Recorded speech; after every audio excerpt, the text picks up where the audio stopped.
Okay, so let's analyze the situation here. This thing showed up with the headstock busted off.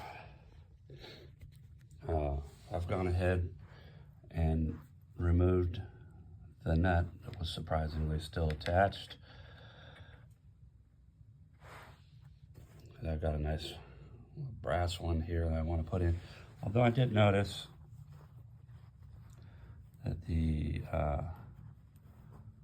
while the nut width is correct, the string spacing is slightly tighter on the brass nut.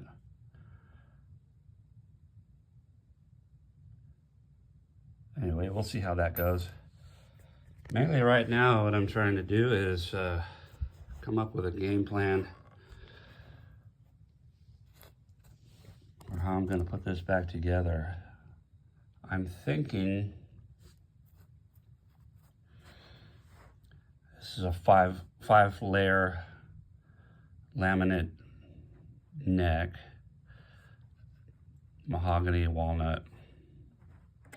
I'm thinking I'm going to carve out some channels where the walnut is on both sides, and when I glue everything back together, I will sandwich some carbon fiber rods in there.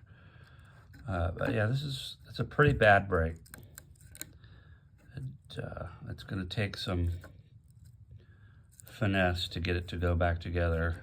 I've played around with it a little bit and got it to close up the gap to within 1/8 of an inch. So it will go, but yeah, it's something you don't want to do in a hurry. So I'm just kind of assessing the situation and coming up with a game plan. This isn't, or was, a pretty nice bass. I believe it's pretty much new. It's a 2023 model.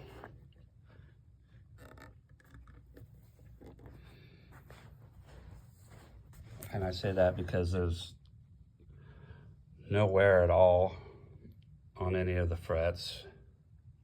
I believe this is a Palfero fretboard. And it's not really impressive. I don't know if I can catch this.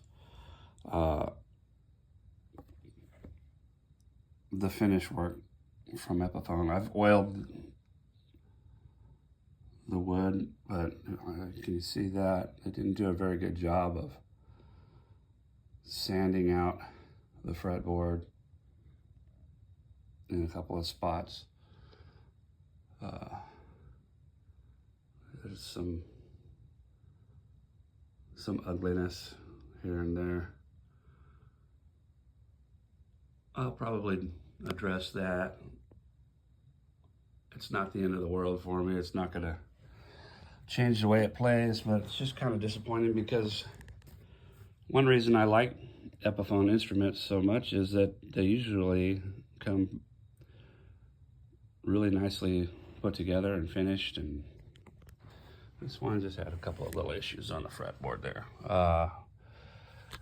Looks like they missed the first time with the hole for the pickup on the neck pickup,